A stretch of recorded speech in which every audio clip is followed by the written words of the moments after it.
So other than the seminars we provide, education is also about familiarizing ourselves with our relevant labor legislation in each province as well as federally. As we organize more members and as locals grow, there's a high likelihood of more grievances, right? More issues, more complaints. So can you put your hand up? Have you ever filed a grievance? Holy, okay. Hand up keep it up, if you've attended the grievance procedure. Holy, okay. What about arbitration? Have you attended arbitration? Like, that's fantastic. And as you know, before reaching arbitration, it takes time, right? It's a lot of time to get there, to get in front of an arbitrator. The union proposes an arbitrator, the employer counters. This can go back and forth and back and forth and back and forth. Once the arbitrator is agreed, now it's time to find some mutually agreeable dates. That's a fun process. We just need to check to make sure the griever's available, the union, the witnesses, the legal counsel on both sides, the employer, the arbitrator's assistant, the arbitrator's dog. We got to make sure everybody's got time to be there and attending, right? On top of that, litigation has increased tremendously after the pandemic. Arbitrators are swamped with cases, and the best arbitrators are extremely sought after. And what does that mean? Availability is garbage, right? Again, you're into like this 2-year process, 3-year process. This can be long and drawn out, but do we have options to speed that up? We do.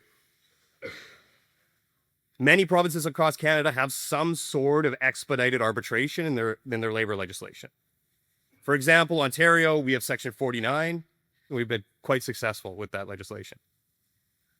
There's expedited arbitration in BC, Newfoundland, Manitoba, Nova Scotia, New Brunswick, all different timelines and requirements. So obviously, go chat with your lawyer if you've got any questions about that.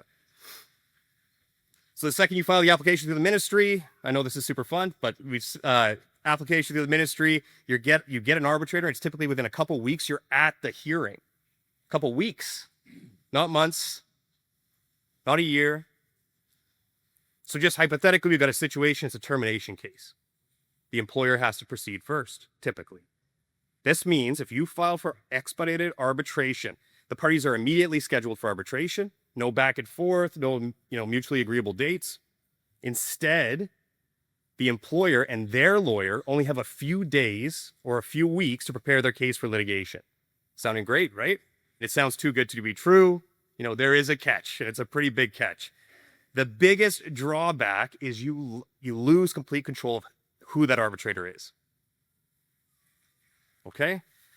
Those of you, which is pretty much the entire room, it's always a gamble putting the decision of a grievance to a third-party hand.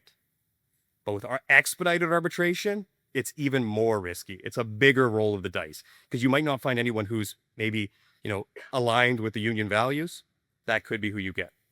And then on top of that, even if you do get a great arbitrator who maybe had availability that day, there's a chance that they might not have availability anytime soon. So now you're back to that mutually agreeable dates. So if you're able to use this legislation, ideally finish the case in the day or get a settlement, that's, I think, where you can use that as a strategic tool. So what if you're in a province without legislation or you're at the federal level without the expedited arbitration? There's different ways that unions have overcome this, and they've built, a roster of arbitrators. They contact them and make sure they've got good availability and they're mutually agreeable to all sides.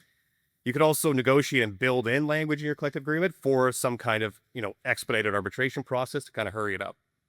I just want to give everybody some homework, but if you're sitting at home and you're bored and you want something really interesting to read, pull up your labor legislation and just go through it, highlight it and let me know your favorite parts, okay? So that's it for me. Thank you so much.